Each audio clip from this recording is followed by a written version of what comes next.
FM news देख रहे हैं आप और मैं हूं आपके साथ प्रियंक वाजपेयी। योगी आदित्यनाथ सरकार ने यूपी में कितने एनकाउंटर किए हैं अब तक? क्या ये अपराध पर लगाम कसने के सबसे सटीक हथियार हैं या ठोक दो की फेक पॉलिसी का प्रतीक?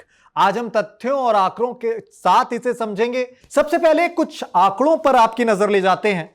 19 मार्च 2017 को योगी आदित्यनाथ ने यूपी के मुख्यमंत्री के तौर पर शपथ ली थी। उनके शासन के पहले ही दिन उन्होंने अपराधियों को चेतावनी दी थी कि या तो सुधर जाओ या यूपी छोड़ दो, वरना एनकाउंटर में मिट्टी में मिला दिए जाओगे। इसके बाद जीरो टॉलरेंस पॉलिसी शुरू की गई।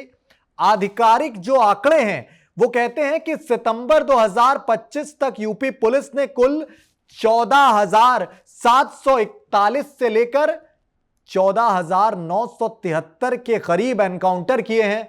इनमें 234 से 238 अपराधी मारे गए हैं। 9,202 से 9,467 के करीब लोग घायल हुए हैं और 30,000 से ज्यादा अपराधियों को गिरफ्तार किया गया है। पुलिसकर्मी करीब 118 इसमें शहीद भी हुए हैं, जबकि 1700 से ज्यादा घायल हुए हैं पुलिसकर्मी। इस पूरी एनकाउंटर कार्रवाई में सबसे ज्यादा एनकाउंटर मेरठ जोन में हुए हैं, जिनकी संख्या 4,000 के करीब आंकी गई है। उसके बाद आगरा और वाराणसी जोन आते हैं। ये आंकड़े यूपी पुलिस के डीजीपी हैं राजीव कृष्ण और प्रशांत कुमार की अलग अलग रिपोर्ट से लिए गए हैं, जो 2025 के बीच तक अपडेट हुए हैं। 2017 से 2023 के बीच की अगर बात की जाए तो यह संख्या 10,713 थी। यह 2025 तक बढ़कर अब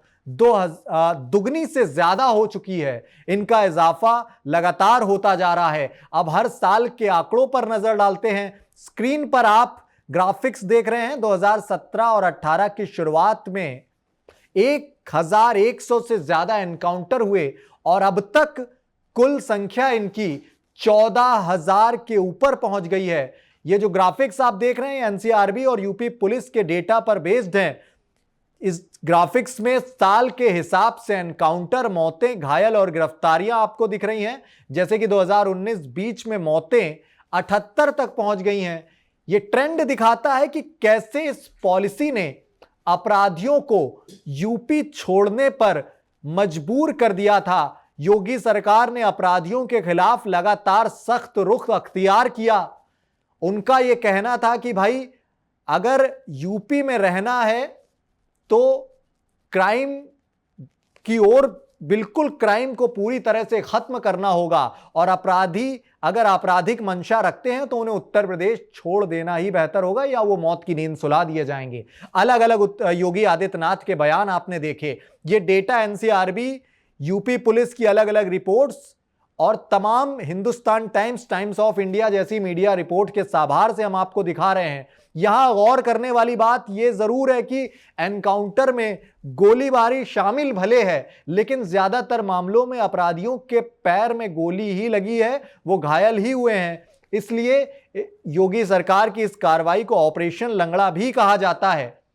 अब जो प्रमुख एनकाउंटर सुर्खियां बने हैं उनकी बात करते हैं। 2020 में कानपुर का गैंगस्टर विकास दुबे, जिसने 8 पुलिसकर्मियों की हत्या की थी, एनकाउंटर में ढेर हो गया। 2023 की अगर बात की जाए, अतीक अहमद का बेटा असद और शूटर गुलाम को भी झांसी एसटीएफ ने ढेर कर दिया था। 2024 में सुल्तानपुर में डकैती का आरोपी था मंगेश यादव और पीलीभीत में 3 खालिस्तानी आतंकवादी, इनको भी मुठभेड़ के दौरान योगी की पुलिस ने ढेर कर दिया था। 2025 का अगर एक हालिया वाकये का जिक्र करें, बरेली में दिशा पटानी के घर पर जब फायरिंग हुई थी, उसके आरोपी के पैर में गोली लगी है, वो गंभीर रूप से घायल हो गया, उसने अपराध भी कबूल कर लिया है।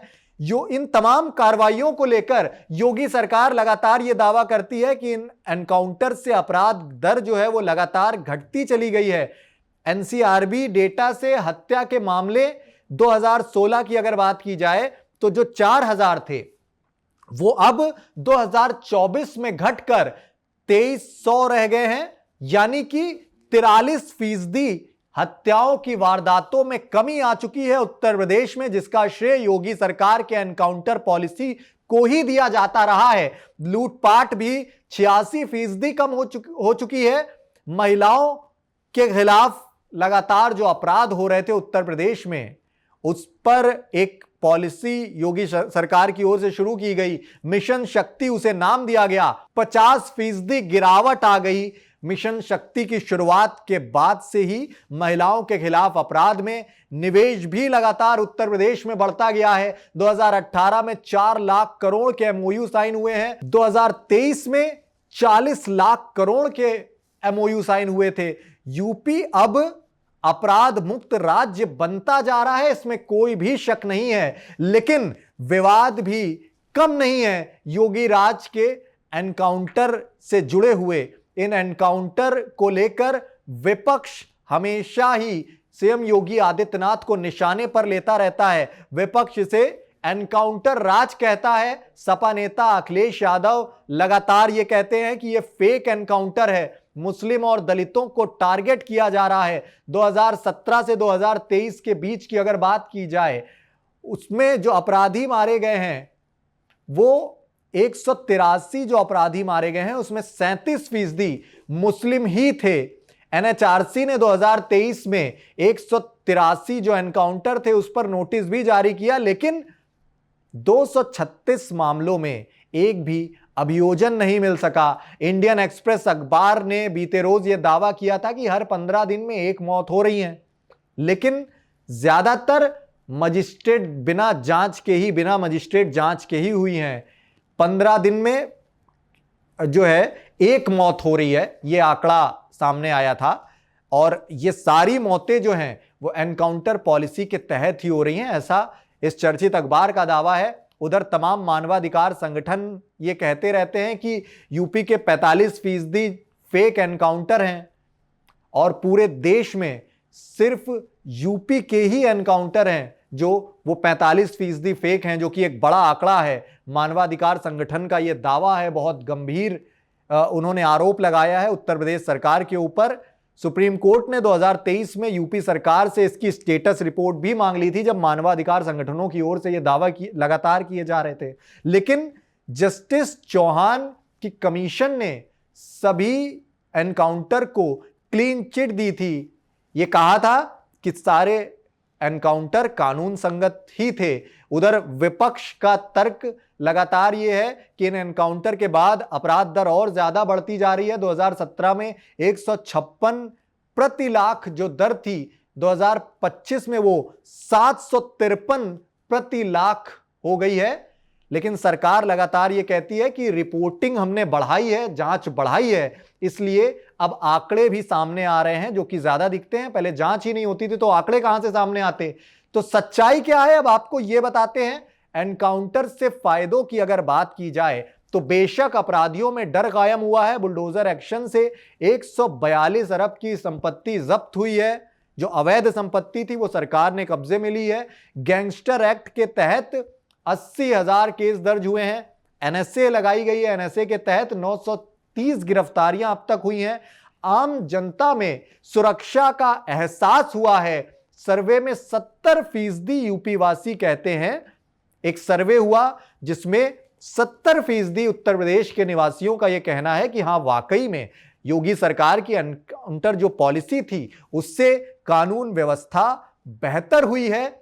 और इसको लेकर विपक्ष जो लगातार एनकाउंटर की कमियां गिनाता है, उनमें पारदर्शिता की कमी का वो लगातार हवाला देता रहा है। बिना जांच के सीधे कार्रवाई हो जाती है, फैसला ऑन द स्पॉट हो जाता है। इसको लेकर विपक्ष जो है योगी सरकार को हमेशा निशाने में लेने की कोशिश करता रहता है। लेकिन जैसा कि हमने आपको बताया कि सुप्रीम कोर्ट इन अलग अलग मामलों में क्लीन चिट ऑलरेडी दे चुका है। सितंबर 2025 तक 14,000 से ज्यादा एनकाउंटर, 234 से ज्यादा मौतें।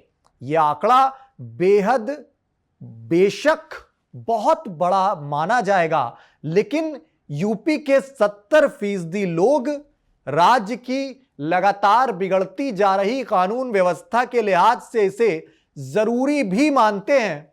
बहरहाल आपको क्या लगता है, योगी सरकार में जारी यह एनकाउंटर यूपी का अपराध रोकने में कारगर साबित हुआ है या नहीं?